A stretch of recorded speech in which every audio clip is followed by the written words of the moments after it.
បងប្អូនទោះបីពេលខ្លះយើងត្រូវក៏ដោយបើសិនជាយើងអាចដកឃ្លេបន្តិចយើងអនុគ្រោះបន្តិចធ្វើឲ្យវាអត់មានបញ្ហាអីយើងគួរតែដកឃ្លេផងដែរចាជំរាបសួរបងប្អូនទាំងអស់គ្នាថ្ងៃនេះនាងខ្ញុំសូមចែករំលែកនៅបទពិសោធន៍ក្នុងការរស់នៅរាល់ថ្ងៃដើម្បីជាគតិការគិតពិចារណាអញ្ចឹងណាចាបងប្អូនមានពេលខ្លះរឿងខ្លះយើងធ្វើត្រូវទេប៉ុន្តែគេប្រកែកញ៉ាំងថាគេនឹងធ្វើគេអត់មានខុសដោយដាក់បន្ទុកថាយើងនឹងអត់ត្រឹមត្រូវទេចាវាជាបទពិសោធន៍នាងខ្ញុំផ្ទាល់នាងខ្ញុំចង់ចែកម្លែកជាបទពិចារណាមួយទេចាទោះបីជាពេលខ្លះយើងធ្វើត្រូវក៏ដោយបើសិនយើងអាចដកឃ្លាបានបន្តិចដើម្បីឲ្យរឿងហ្នឹងកុំឲ្យមានបញ្ហាវែងឆ្ងាយទៀតយើងដកឃ្លាទៅវាជារឿងដែលប្រសើរចានេះខ្ញុំសូមលើកជាឧទាហរណ៍ដែលវាជាការប្រៀបធៀបមួយ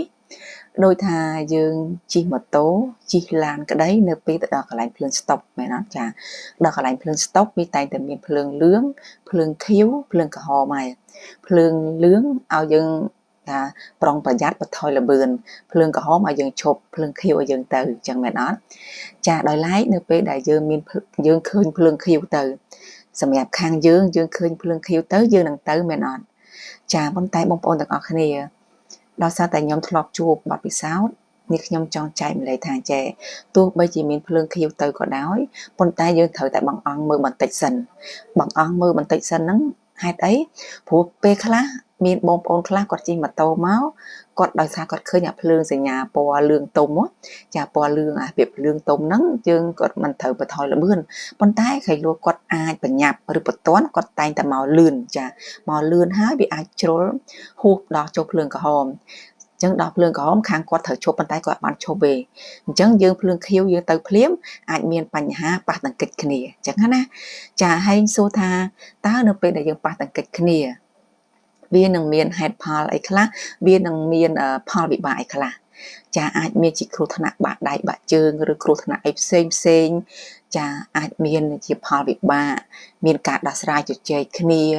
ខាត់ពេលវេលាខាត់លុយកាក់អីចឹងទៅប៉ុន្តែដោយឡែកបើសិនជាយើងអ្នកខាងភ្លើងខៀវហ្នឹងណាយើងរាំងបង្អន់ល្បឿនតិចទៅចាយើងកុំអាតន់ទៅភ្លាមឲ្យពួកគាត់គេលោកគាត់ថាខ្ញុំចង់និយាយចង់និយាយថាបើសិនជាគាត់ន័យថាគេលោកគាត់បន្ទាន់ទៅអញ្ចឹងណាឲ្យគាត់ទៅមុនសិនទៅចាវាមិនខុសគ្នាប៉ុន្មានវិនាទីទេអញ្ចឹងយើងមើលសិនថាស្ងាត់ល្អហើយចាំយើងទៅអាហ្នឹងវាជារឿងមួយដែលល្អប្រសើរយ៉ាងណាមិញនេះខ្ញុំសូមប្រៀបធៀបមកជីវិតរស់នៅរាល់ថ្ងៃនេះបើសិនជាពេលខ្លះទោះបីជាយើងធ្វើត្រូវក៏ដោយនិយាយត្រូវក៏ដោយបើសិនជាយើងអាចដកឃ្លាបន្តិចចាយើងដកឃ្លាបន្តិចដកការគិតការវែកញែកការជជែករឹងរូសមានអ្នកយកឈ្នះអីចឹងណាយើងដកឃ្លាបន្តិចមកដើម្បីឲ្យរឿងហ្នឹងវាឆាប់បញ្ចប់រឿងហ្នឹងកុំឲ្យមានការវែកញែកបន្តទៀតហើយយើងរៀនសម្លឹងមើលថាតើយើងប្រឹងវែកញែក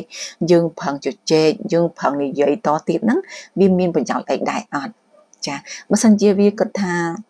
យើងគិតទៅវាអត់មានប្រយោជន៍អីទេចាយើងដកឃ្លាបន្តិចទៅដើម្បីកុំឲ្យខាតពេលវេលាខាតនៃការនិយាយស្ដីរបស់យើងហើយពេលខ្លះការយើងនិយាយតម្លើងសម្លេងអាចកើតជាទោសៈអាចកើតជាការខឹងក្រោធផងដែរចាអញ្ចឹងសម្រាប់ខ្ញុំចង់ចែករំលែកបែបបទពិសោធន៍បែបហ្នឹងទេថាជីវិតរស់នៅរាល់ថ្ងៃហ្នឹងបើសិនជាពេលខ្លះយើងអាចអនុគ្រោះឲ្យបានយើងអាចដកឃ្លាខ្លួនឯងតិចបានទោះបីតែខ្លួនឯងត្រូវក៏ដោយយើងដកឃ្លាតិចមកចាដើម្បីឲ្យវាមានគេហៅថាសេចក្តីសុខរៀងខ្លួនណាចាតាមពិតអាហ្នឹងគេថាមិនថាយើងព្រមចោះចាញ់មែនទេយើងអាចអនុគ្រោះឲ្យគេបានហើយអនុគ្រោះឲ្យខ្លួនឯងផងចិត្តយើងនេះកុំឲ្យមានការគេហៅថាតឹងណែនធុញថប់អីចឹងណាចាអញ្ចឹងសម្រាប់ខ្ញុំវាជាការចែកម្លែកតិចតួចទេដោយសារតែធ្លាប់ជួបបទពិសោធន៍ខ្លួនឯងផ្ទាល់ហើយធ្វើទៅវាបានផលល្អមែនទើបនាងខ្ញុំចង់ចែករំលែកនៅបទពិសោធន៍បន្តិចជាប្រចាំរាល់ថ្ងៃហ្នឹងអ្នកទាំងអស់គ្នាផងដែរចាហើយវីដេអូនេះមានតែប៉ុណ្្នឹងទេបើសិនជានាងខ្ញុំនិយាយទៅមានទាស់ខុសឬក៏ឆ្គមឆ្គងឬក៏មិនគប្បីត្រង់ណាសូមខន្តីអភ័យទោសផងដែរចាសូមអរគុណសូមជម្រាបលា